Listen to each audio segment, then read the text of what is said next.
Hello दोस्तों, स्वागत है आपका कैल साइंस पॉइंट पर। दोस्तों, हमें जो बात कर रहे थे केमिस्ट्री की, रसायन विज्ञान की, और रसायन विज्ञान में चलते चलते अपना अंतिम तो नहीं कह सकता, लेकिन जो अगला जो टॉपिक है उसके ऊपर आकर हम पहुंचे हैं और वो है अपना आवर्त सारणी, पीरियोडिक टेबल। आज हम बात करने वाले हैं पीरियोडिक टेबल की। किसकी? पीरियोडिक टेबल, आवर्त सारणी की। कि जो तत्व है अपने पास 118, इन तत्वों को अगर आवर्त सारणी में सजाया गया तो क्यों सजाया गया, या जो अभी जो हम आवर्त सारणी पढ़ रहे हैं वो आवर्त सारणी पहले किस आधार पर सजाई गई थी, या किस तरीके से सजाई गई थी, या किन किन वैज्ञानिकों ने जो इसके ऊपर प्रयोग किए थे कि किस तरीके से इसे जो सजाना चाहिए, उस आवर्त सारणी की हम जो बात करने वाले हैं। कि अगर आवर्त सारणी की बात करूं तो आवर्त सारणी एक ऐसा कह सकता हूं कि आवर्त सारणी में तत्वों को सजाया गया। किनको सजाया गया है? आवर्त सारणी में तत्वों को सजाया गया है। तो मैं कह सकता हूं कि पदार्थों की एक ऐसी मौलिक व्यवस्था, पदार्थों की एक ऐसी मौलिक व्यवस्था, पदार्थों की एक ऐसी मौलिक व्यवस्था जो उसके भौतिक या रासायनिक गुणधर्मों के आधार पर अगर उसे सजाया जाता है, भौतिक या रासायनिक गुणधर्मों के आधार पर उसे सजाया गया, और निश्चित समयांतराल के बाद अगर कोई तत्व वापस पुनरावर्तित होता है, निश्चित समयांतराल के बाद, निश्चित समयांतराल के बाद, इस निश्चित समयांतराल के बाद अगर कोई तत्व पुनरावर्तित हो रहा है, वो तो नहीं होगा, वो तो एक बार ही होगा, लेकिन उस जैसे भौतिक व रासायनिक गुण अगर अपन को वापस देखने को मिलते हैं तो उसे मैं कह सकता हूं आवर्त सारणी। क्या कह सकते हैं उसे? आवर्त सारणी। मतलब कि कहने का मतलब मेरा यह है कि आवर्त सारणी का जो तात्पर्य वो ये है कि इन्हें उन तत्वों को सजाया गया, तत्वों को सजाया गया ताकि अगर समान गुणधर्म वाले, चाहे तो भौतिक दृष्टि से हो चाहे रासायनिक दृष्टि से हो, अगर समान गुणधर्म वाले एक वर्ग में या एक स्थान पर अगर उन्हें रखा गया है तो उनके अध्ययन में क्या होगी? सरलता व सुस्पष्टता होगी, उनको अध्ययन करने में हमें क्या रहेगी? आसानी रहेगी। तो इसलिए उन तत्वों को है जो आवर्त सारणी के माध्यम से है जो सजाया गया है। अब किस तरीके से सजाया गया, सबसे पहले किसने सजाया वो देखना। आवर्त सारणी के लिए जो सबसे पहले जो वैज्ञानिक आया था वो था डोबेराइनर। वैज्ञानिक का नाम क्या था? डोबेराइनर। डोबेराइनर। और डोबेराइनर ने आवर्त सारणी से संबंधित जो तत्व थे उनके आधार पर कौन सा नियम दिया? त्रिक नियम दिया। कौन सा नियम दिया? डोबेराइनर ने त्रिक नियम दिया। क्वेश्चन एग्जाम में कई बार पूछा जाता है कि आवर्त सारणी से संबंधित त्रिक नियम किसने दिया? डोबेराइनर ने दिया। अर्थात जो तत्वों को सजाया गया था और उन्हें जो ट्रेड नाम दिया गया था, उन्हें जो ट्रेड्स नाम दिया गया, वो ट्रेड्स नाम किस वैज्ञानिक ने दिया था? डोबेराइनर ने दिया था। डोबेराइनर का त्रिक नियम है, अर्थात त्रिक को अंग्रेजी में क्या बोला जाएगा? ट्रेड बोला जाएगा। लेकिन क्वेश्चन पूछ लिया जाता है कि आवर्त सारणी से संबंधित ट्रेड का नियम किसने दिया, या ट्रेड नाम उन तत्वों को किसने दिया? तो वैज्ञानिक का नाम क्या रहेगा? अपना डोबेराइनर। अब डोबेराइनर ने तत्वों को किस आधार पर सजाया था? देखो, डोबेराइनर का त्रिक नियम इसलिए कहा जाता है क्योंकि डोबेराइनर ने तीन तीन तत्वों के समूह बनाए थे, तीन तीन तत्वों के ग्रुप बनाए, तीन तीन तत्वों के समूह बनाए थे। ठीक है, इन तीन तीन तत्वों को उन्होंने उनके मतलब कि बढ़ते हुए परमाणु भार के आधार पर सजाया था। मतलब जैसे एग्जांपल की बात करता हूं मैं, जैसे लिथियम, सोडियम और पोटेशियम, लिथियम, सोडियम और पोटेशियम, इस प्रकार से इन्होंने तीन तीन तत्वों को समूह बनाया था। जैसे दूसरा, जैसे क्लोरीन, ब्रोमीन और आयोडीन, क्लोरीन, ब्रोमीन और आयोडीन। इस प्रकार से इस डोबेराइनर ने तीन तीन तत्वों के समूह बनाए थे। और तीन तीन तत्वों के समूह बनाकर इन्होंने क्या कहा? इन्होंने कहा कि पहला व तीसरा, पहला व तीसरा, जैसे लिथियम और सोडियम, जैसे पहला व तीसरा लिथियम और सोडियम, इन दोनों का परमाणु भार का औसत मध्य वाले के बराबर होगा। जैसे इसका जो परमाणु भार है वो कितना है? 7। सोडियम का परमाणु भार कितना है? 22। पोटेशियम का परमाणु भार कितना है? 39। कितना है? 39। 39 और 7 कितना होगा? सॉरी, ये 23 होगा। 39 और 7 कितना होगा? 39 प्लस 7, 39 प्लस 7, 39 और 7 कितना होगा? 46। इन दोनों का औसत, इन दोनों का औसत किसके बराबर होगा? मध्य वाले के बराबर होगा। ठीक है, ये 23 हो गया। ठीक है, तो पहले और तीसरे का औसत मध्य वाले के बराबर होगा। लेकिन ये नियम भी कुछ ही तत्वों के ऊपर लागू हुआ, इसलिए इस डोबेराइनर के त्रिक नियम को जो बर्खास्त कर दिया गया था। उसके बाद में एक दूसरा वैज्ञानिक आया था जिसे कहा जाएगा न्यूलैंड। यहां से आपको याद रखने वाली चीज ये है कि इन्होंने तीन तीन तत्वों के समूह बनाए थे और उन्हें नाम क्या दिया था? ट्रेड नाम दिया था। और किस आधार पर सजाया था? इन्होंने औसत भार के आधार पर सजाया, द्रव्यमान भार के आधार पर इन तत्वों को सजाया था कि पहले और तीसरे का जो औसत है वो दूसरे वाले के क्या रहेगा? बराबर रहेगा। अब दूसरा कौन सा है? दूसरा न्यूलैंड का अष्टक नियम, न्यूलैंड का अष्टक नियम। उसके बाद वैज्ञानिक कौन सा आया था? न्यूलैंड आया था। कौन सा आया था? न्यूलैंड। और न्यूलैंड का कौन सा नियम है? न्यूलैंड ने आवर्त सारणी से तत्वों को सजाने से संबंधित कौन सा नियम दिया? न्यूलैंड ने अष्टक नियम दिया था। न्यूलैंड ने कौन सा नियम दिया? अष्टक नियम है जो दिया था। इस न्यूलैंड के पास तत्वों की संख्या कितनी थी? कुल 56 तत्व थे। न्यूलैंड के पास तत्वों की संख्या कितनी थी? 56 थे। न्यूलैंड का अष्टक नियम क्यों कहा जाता है? क्योंकि इन्होंने 8-8 का समूह बनाया। डोबेरायनर ने 3-3 का समूह बनाया, उसे त्रिक नाम दिया। न्यूलैंड ने 8-8 का समूह बनाया, इसे क्या दिया? अष्टक है जो नाम दिया, अष्टक नियम इसे जो कहा जाता है। अब इन्होंने 3-3 के तत्वों का समूह उन्होंने किस तरीके से सजाया देखना। Lithium, beryllium, boron, carbon, nitrogen, oxygen, fluorine. Sodium, magnesium, aluminium, silicon, phosphorus, sulphur और क्लोरीन। मैग्नीशियम और कैल्शियम।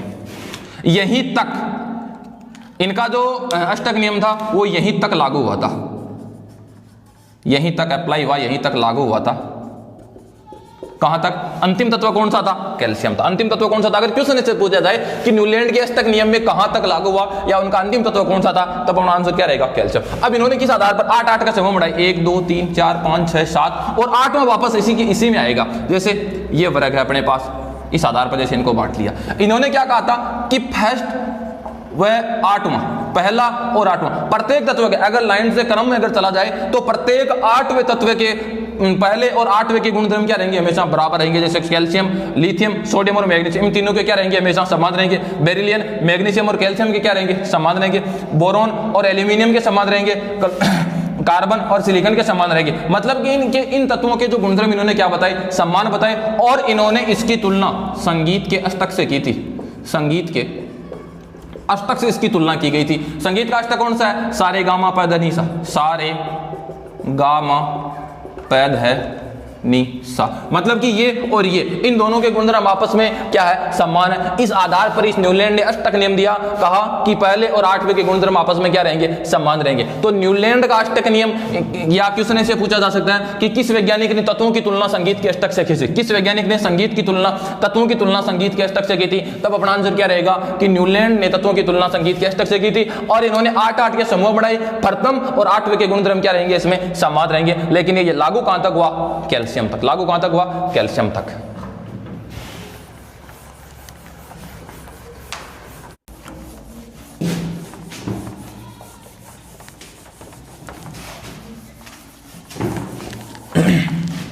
अब बात आती है मेंडलीव की आवर्त सारणी।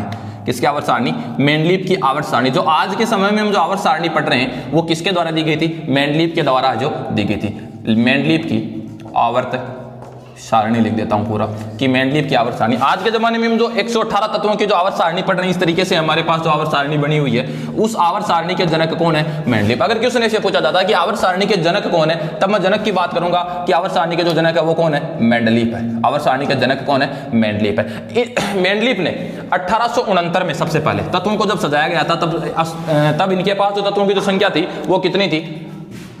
63 तत्व थे। कुल तत्व कितने थे इनके पास? 63 थे। और इन 63 तत्वों को इन्होंने 1869 में सजाना शुरू किया था। क्वेश्चन पूछा जाता कि मेंडलीव ने आवर्त सारणी कब दी थी, तब अपना आंसर रहेगा 1869। इनके पास कुल तत्वों की संख्या कितनी थी? 63। और जो न्यूलैंड था उसके पास कितनी थी तत्वों की संख्या? न्यूलैंड के पास कितनी थी? 56 तत्व थे। न्यूलैंड के पास तत्वों की संख्या कितनी थी? 56 थी। और इनके पास, मेंडलीव के पास 63 थे। इन 63 में जो प्रथम तत्व है इन्होंने आवर्त सारणी में सजाया था वो कौन सा था? हाइड्रोजन। प्रथम तत्व कौन सा था? हाइड्रोजन। और अंतिम तत्व कौन सा था? यूरेनियम। अंतिम तत्व कौन सा था?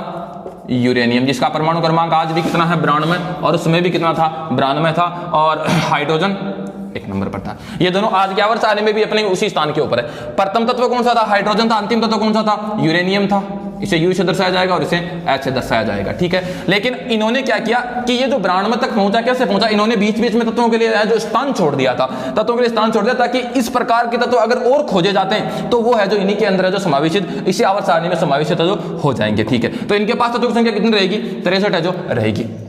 अब देखना, इन्होंने जो आवर्त सारणी सजाई थी किस आधार पर सजाई थी? देखो इन्होंने क्या कहा था, इनके अनुसार, एक लाइन लिख देता हूं, कई बार एग्जाम में पूछी जाती है। इनके अनुसार समान तत्व, समान गुण वाले तत्वों, इनके अनुसार समान गुण वाले तत्वों, समान गुण वाले तत्व है उनके परमाणु भार के आवर्ती फलन होते हैं, आवर्ती फलन होते हैं। ये लाइन एग्जाम में कई बार है जो पूछी गई है कि इन्होंने जो आवर्त सारणी सजाई थी, इस तरीके से ये आवर्त सारणी किस आधार पर सजाई थी, परमाणु भार या परमाणु द्रव्यमान के आधार पर सजाई थी, मतलब कि उनके वजन के आधार पर जो इन्होंने इस आवर्त सारणी को सजाया था। जिनका वजन कम था, जिनका द्रव्यमान कम था, उन्हें पहले रखा गया, जिनका द्रव्यमान ज्यादा था उन्हें आवर्त सारणी में जो बाद में रखा गया। तो इनके क्वेश्चन ये लाइन एग्जाम में पूछी गई है, समान गुण वाले तत्वों को उनके परमाणु भार के क्या होते हैं, वो आवर्ती फलन होते हैं। तो किस आधार पर सजाया था इन्होंने, परमाणु भार के आधार पर इन्होंने आवर्त सारणी को जो सजाया था। और क्या खास बात थी इनकी, पहली खास बात तो ये थी कि इनके पास तत्वों की संख्या 63, इन्होंने प्रथम तत्व हाइड्रोजन, अंतिम तत्व कौन सा था, यूरेनियम, और परमाणु भार के आधार पर था। डेट आपको याद रखिए 1869। कुल तत्वों की संख्या कितनी थी इनके पास, 63। कुल तत्वों की संख्या कितनी थी, 63।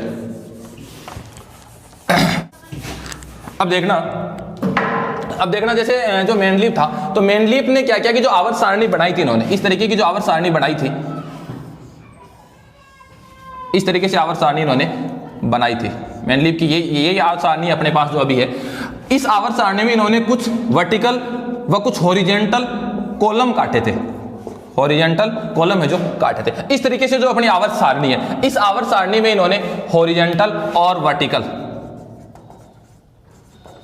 हॉरिजॉन्टल और वर्टिकल, या मैं ऐसा कह सकता हूं कि इनके पास जो बाएं से दाएं जो आवर्त सारणी थी, इनमें बाएं से दाएं जाने पर, बाएं से दाएं जाने पर जो वर्ग जो कॉलम दिख रहे हैं, इन्हें इन्होंने क्या नाम दिया था, वर्ग नाम दिया था। क्या नाम दिया था, वर्ग जो नाम दिया था। और ऊपर से नीचे आने पर जो वर्टिकल थे, ऊपर से नीचे आने पर जो वर्टिकल थे, इन्होंने इन्हें क्या नाम दिया था, आवर्त नाम दिया था।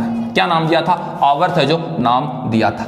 ठीक है, एक चीज तो ये, तो इनके पास वर्गों की संख्या कितनी थी और इनके पास आवर्तों की संख्या, पीरियड की संख्या कितनी थी। ये क्वेश्चन एग्जाम में कई बार पूछा गया है कि मेंडलीव की आवर्त सारणी में पीरियड की संख्या कितनी थी, कितनी बतानी है, 7। मेंडलीव की आवर्त सारणी में वर्ग की संख्या कितनी थी, कितनी बतानी है हमें, 9। मतलब कि ये तो वर्ग है, ऊपर से नीचे आएंगे तो क्या वर्ग, 1 वर्ग, 2 वर्ग, 3 वर्ग, 4 वर्ग, 5 वर्ग, इस तरीके से इनके पास 1 से लेकर कुल वर्गों की संख्या कितनी थी, 9 थी। और जो आवर्त थे, जो पीरियड थे, इनकी संख्या 1 से लेकर कितनी थी, 7 थी। 1 से लेकर कितनी थी, 7 थी। दूसरी बात क्या याद रखनी है, अब इनके जो दोष की बात करता हूं कि मतलब कि इनकी आवर्त सारणी और आज की आवर्त सारणी में अंतर क्या, इनकी आवर्त सारणी और जो आज की आवर्त सारणी अपने पास, उनमें अंतर क्या है। एक खास बात और याद रखना कि जो मेंडलीव की आवर्त सारणी थी, इसे 1872 में जर्मन पत्रिका में प्रकाशित किया गया था, जर्मन पत्रिका में है जो प्रकाशित किया गया था। अब आज की आवर्त सारणी में अंतर क्या, मतलब कि इसे क्यों नहीं माना गया, देखना। अब इन्होंने किस आधार पर सजाया था, परमाणु भार के आधार पर, परमाणु भार के आधार पर। सबसे बड़ी इनकी जो कमी थी, सबसे बड़ा जो दोष इनका था कि इन्होंने परमाणु भार के आधार पर तो आवर्त सारणी को सजा दिया, लेकिन आयोडीन को टेल्यूरियम के बाद रखा।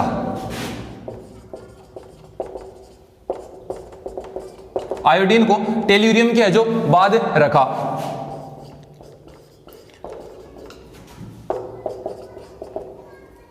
ये देखो, आयोडीन को टेल्यूरियम के बाद रखा। आयोडीन को रखना कहां चाहिए था, टेल्यूरियम से पहले रखना चाहिए था। क्यों, क्योंकि इसका द्रव्यमान कितना है, 126.92 और टेल्यूरियम का द्रव्यमान कितना है, 127 पॉइंट कितना है, 62। तो इसे पहले रखना चाहिए, टेल्यूरियम को बाद में रखना चाहिए, लेकिन आयोडीन को टेल्यूरियम के बाद में रखा गया। तो सबसे बड़ा दोस्तों इनका परमाणु भार के आधार पर सजाने के बाद भी इनका ये हो गया कि इन्होंने कम द्रव्यमान वाले को ज्यादा द्रव्यमान वाले के बाद में रख दिया। दूसरी बात क्या हो सकती है कि इनके पास समस्थानिकों के लिए कोई स्थान नहीं था। समस्थानिक जो आइसोटोप अपने पास होते हैं, समस्थानिकों के लिए जो कोई विशेष स्थान नहीं था। अब होते क्या, मैंने पिछले वीडियो में जो बता दिया, फिर से नहीं बताने वाला हूं। समस्थानिकों के लिए इनके पास कोई स्थान नहीं था। दूसरी बात, धातु व धातु के बीच विभाजन रेखा, जैसे आज की आवर्त सारणी की बात करूं तो इनके बीच मतलब कि इस तरीके से एक लाइन खींची हुई है, इधर तो धातु और इधर क्या है धातु। तो उस समय आज की आवर्त सारणी में तो इन दोनों के मध्य अलग अलग है कि इस तरफ तो अपने पास धातु रहेगी, मेटल रहेगी, उधर क्या रहेगी, नॉन मेटल रहेगी, और बीच में जो लाइन है ये मेटलॉइड के कारण है। तो इन्होंने क्या किया कि इन सबको, धातु व अधातु को सबको क्या रख दिया, आपस में मिक्स रख दिया। लेकिन इन्होंने मिक्स रख दिया, जिसके कारण ये भी इनका क्या हो गया, दोष हो गया। दूसरी बात मैं ये कह सकता हूं कि इनके पास हाइड्रोजन के लिए कोई स्थान नहीं था, इसलिए हाइड्रोजन को आज भी क्या कहा जाता है, आवारा तत्व है।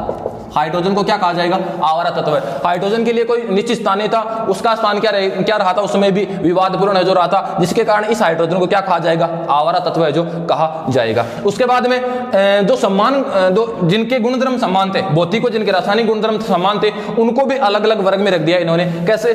जैसे मैं बात करता हूं सोना और प्लेटिनम की, सोना और प्लेटिनम की, इन दोनों के गुणधर्म आपस में क्या है? समान। लेकिन सोने का तो गुणधर्म, सोने का तो जो वर्ग है वो कौन सा है? 11, प्लेटिनम का कौन सा है? 12। तो मतलब कि इनको भी इन्होंने जो अलग अलग आज की आवर्त सारणी में इस तरीके से सजाए गए हैं, पहले वाली में तो नहीं थी इस तरीके से, लेकिन आज की आवर्त सारणी में देखो, आज की आवर्त सारणी में भी इनके स्थान क्या है? अलग अलग है, परमाणु भार के आधार पर है जो सजाने के बाद भी। दूसरा जैसे मैं कह सकता हूं कि मरकरी, Hg और चांदी, Hg और चांदी, इनको भी इन्होंने क्या रख दिया? अलग अलग ग्रुप में जो रख दिया। यह भी इनका आवर्त सारणी का क्या था? सबसे बड़ा है जो दोस्त था। तो इससे संबंधित आपको कितनी बातें याद रखनी है? एक तो सेक्शन याद रखनी है कि मेंडलीव की आवर्त सारणी 1869 में दी गई, या आवर्त सारणी के जो जनक थे वो कौन थे? अपने मेंडलीव थे। मेंडलीव की आवर्त सारणी को 1872 में जर्मन पत्रिका में जो प्रकाशित किया गया था। इनकी आवर्त सारणी में वर्ग व पीरियड या आवर्त या समूह की संख्या कितनी थी? वर्ग तो कितने याद रखने? 9, और आवर्त कितने याद रखने? अपन को 7 है जो याद रखने। और किस आधार पर सजाया गया था? इन्होंने आवर्त सारणी को परमाणु भार के आधार पर जो सजाया था। इतनी बात याद रखनी है। अब अपना जैसे अगला जो रहेगा, जो आज की आवर्त सारणी की बात करते हैं, मोजले की आवर्त सारणी या आधुनिक आवर्त सारणी के जनक। देखो, आवर्त सारणी के जनक तो कौन रहेंगे? मेंडलीव ही रहेंगे, लेकिन आधुनिक आवर्त सारणी, मॉडर्न पीरियोडिक टेबल का जनक कौन रहेंगे अपने पास? मोजले रहेंगे। उन्होंने क्या इनमें जो अंतर किया वो देखना।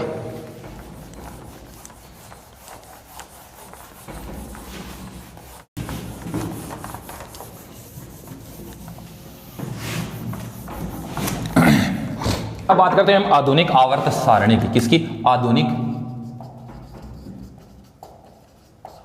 आवर्त सारणी, MPT, modern periodic table, MPT modern periodic table. अब क्या किया कि जो आधुनिक अगर आवर्त सारणी, जैसे मैंने अभी आपको बताया कि जो आवर्त सारणी के जनक है वो कौन है? अपने पास मेंडलीव है। लेकिन आधुनिक आवर्त सारणी के जब जनक की बात करूंगा तो ब्रिटिश का वैज्ञानिक कौन सा था? मोजले।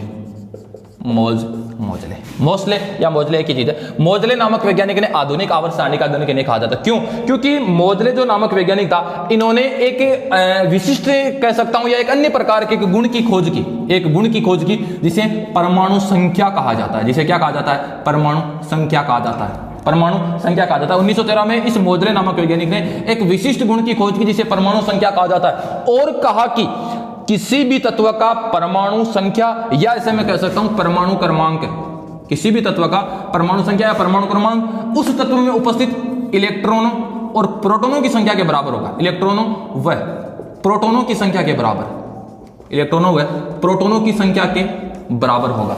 देखो, बहुत ही काम की चीज है यहां पर कि इस आधुनिक आवर्त सारणी का गुण क्या था? परमाणु संख्या, या इसे मैं कह सकता हूं परमाणु क्रमांक। क्यों? क्योंकि किसी भी तत्व में उपस्थित इलेक्ट्रॉनों व प्रोटॉनों की संख्या के बराबर था। चाहे तो परमाणु संख्या कह दो, चाहे इलेक्ट्रॉनों की संख्या कह दो, चाहे प्रोटॉनों की संख्या कह दो, एक ही है, तीनों एक ही है। ठीक है, इलेक्ट्रॉनों प्रोटॉनों की संख्या के बराबर था कौन? परमाणु संख्या। इसलिए इन मोजले ने इस परमाणु संख्या को क्या माना? आवर्त सारणी का मौलिक गुण माना। क्या माना? आवर्त सारणी का मौलिक गुण। अगर क्वेश्चन से पूछा जाता है कि मोजले के अनुसार आवर्त सारणी का मौलिक गुण क्या है, तब अपना आंसर क्या रहेगा? परमाणु संख्या। गुण क्या है, तब भी अपना क्या रहेगा? परमाणु संख्या या परमाणु क्रमांक, न कि द्रव्यमान संख्या। क्यों? क्योंकि जो मेंडलीव की जो आवर्त सारणी थी, उनके लगभग जो भी दोस्त थे वो इस मोजले की आवर्त सारणी से क्या हो गए थे? पूरे हो गए थे। वो विवादास्पद स्थिति में नहीं रहते। मौलिक गुण क्या रहेगा? इलेक्ट्रॉनों व प्रोटॉनों की संख्या के बराबर परमाणु संख्या होने के कारण मौलिक गुण किसे कहेंगे हम? परमाणु संख्या को कहा जाएगा। अगर क्वेश्चन से पूछा जाएगा आपको कि इसका मूल आधार क्या था, अगर इसका मूल आधार क्या था, तब हम कहेंगे इलेक्ट्रॉनिक विन्यास। क्या कहेंगे? जिसको मैंने पिछले वीडियो में आपको बता दिया कि इलेक्ट्रॉनिक विन्यास होता क्या है। अगर क्वेश्चन पूछा जाता कि मौलिक गुण क्या होगा? परमाणु संख्या। अगर क्वेश्चन पूछा जाता कि इस आवर्त सारणी का मूल आधार क्या है, तब अपना आंसर क्या रहेगा? इलेक्ट्रॉनिक विन्यास रहेगा। क्या रहेगा? इलेक्ट्रॉनिक विन्यास। अब देखना, इन्होंने 1913 में आधुनिक आवर्त सारणी कब दी गई थी? 1913 में। सेम वैसे की वैसे ही आवर्त सारणी है, जैसी आवर्त सारणी मेंडलीव ने बनाई थी, सेम वही है। केवल इसमें वर्गों की संख्या में अंतर आ गया, और जो दोष थे, जो दोष मेंडलीव की आवर्त सारणी के थे, उन दोषों में है जो अंतर आ गया। ठीक है, इस तरीके की अपने पास आवर्त सारणी थी। ठीक है, ये आवर्त सारणी कौन सी है? आधुनिक आवर्त है जो सारणी है। कब दी गई थी? 1913 में। ये किस आधार पर दी गई थी? ये इसी परमाणु संख्या या परमाणु क्रमांक के आधार पर दी गई थी। इन्होंने कहा कि किसी भी तत्व के भौतिक और रासायनिक गुणधर्म, किसी भी तत्व के भौतिक और रासायनिक गुणधर्म उसकी परमाणु संख्या के क्या रहेंगे? आवर्ती फलन होंगे। हमेशा क्या रहेंगे? उनकी परमाणु संख्या के क्या होंगे? आवर्ती फलन होंगे। मोजले नामक वैज्ञानिक ने इस आवर्त सारणी में कितने ब्लॉक की संख्या कितनी बनाई? 4 ब्लॉक बना दिए। एक तो कौन सा बनाया? एस, जो यहां तक था।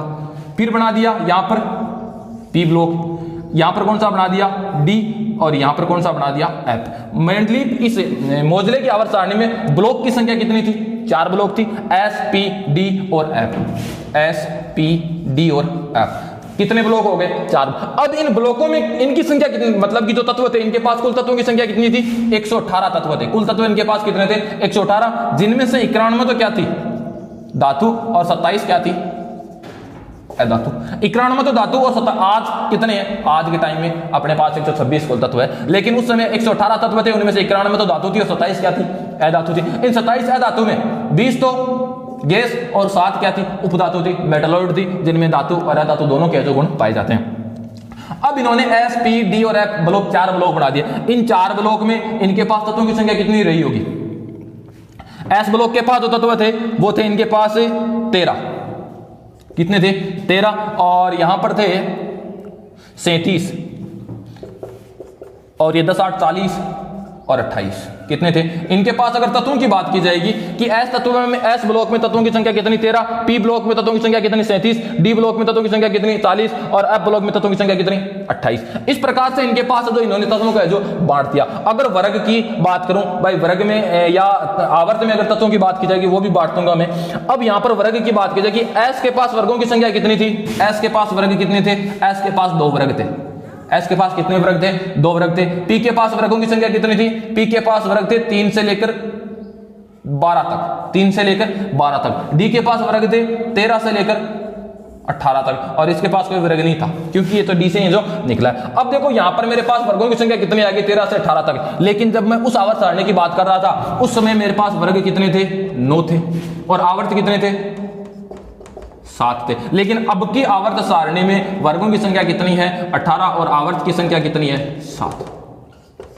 देखो ये तो एमपीटी की बात कर रहा हूं मैं। नीचे वाला जो वर्गों की संख्या 18 है, ये तो आधुनिक आवर्त सारणी की बात करूंगा कि यहां पर वर्गों की संख्या कितनी थी? 18, और इस आवर्त सारणी में आवर्तों की संख्या कितनी थी? 7। लेकिन ऊपर वाली में वर्ग चेंज है, ऊपर वाली में वर्ग चेंज है, ग्रुप चेंज है। वर्ग कितने हैं? 9। इसमें वर्गों की संख्या कितनी है? 1 से लेकर 18 तक। 1 से लेकर 18 तक। इन्होंने जो मेंडलीव थे, उन्होंने उनके पास जब उन्होंने आवर्त सारणी दी तब उनके पास निष्क्रिय गैसें बिल्कुल नहीं थी, एक भी निष्क्रिय गैस नहीं थी। उन्होंने उनका भी कोई स्थान नहीं छोड़ा था। लेकिन यहां पर जब मैं इस आधुनिक आवर्त सारणी की बात करूंगा तो ये जो 18वां वर्ग है ये अपना निष्क्रिय गैसों का है। 18वां जो वर्ग है ये कौन सी गैसों का है? निष्क्रिय गैसों का है, जो किसी के साथ जो क्रिया नहीं करती। कौन सी गैसें? निष्क्रिय गैसें। शून्य वर्ग, 0 ग्रुप कह सकता हूं, इनर्ट ग्रुप इसे मैं जो कह सकता हूं। आगे बताऊंगा कि कौन सा वर्ग कैसा है। तो एस, पी, डी, एफ इनके पास 13, 37, 40 और 28 तो तत्वों की संख्या थी, और वर्ग है जो मैंने इनमें बांटते हैं कि कौन से ब्लॉक के अंदर वर्गों की संख्या है जो कितनी थी। ठीक है। मेन जो क्वेश्चन ज्यादातर पूछा गया वो यही पूछा गया कि परमाणु संख्या के आधार पर इन्होंने जो सजाया था। अब एक क्वेश्चन अपना क्या बनता है? ये बनता है कि ये जो 7 तत्व थे, ये जो 7 तत्व क्या, ये 7 आवर्त थे।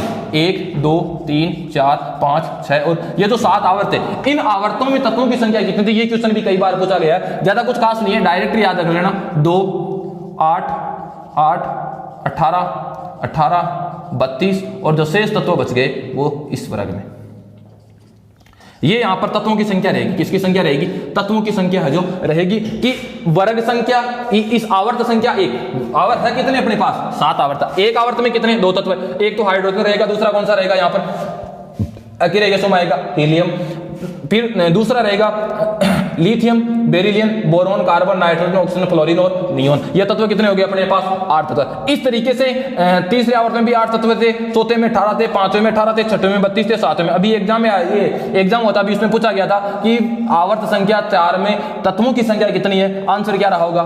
18 उसका आंसर जो था। इस तरीके से हमें आधुनिक आवर्त सारणी के बारे में पता रखनी है। मैंने बातें हैं जो बता दी है। आगे वाली वीडियो में आपको यही आवर्त सारणी है जो पूरी बताऊंगा कि वर्ग कौन सा वर्ग है, कौन से वर्ग में कौन कौन से तत्व है, या मुख्य जो तत्व कौन कौन से, या कौन कौन से यहाँ पर जो मेन क्वेश्चन बनते हैं वो मैं है जो आपको अगले वीडियो में बताने वाला हूं। तब तक के लिए राम राम।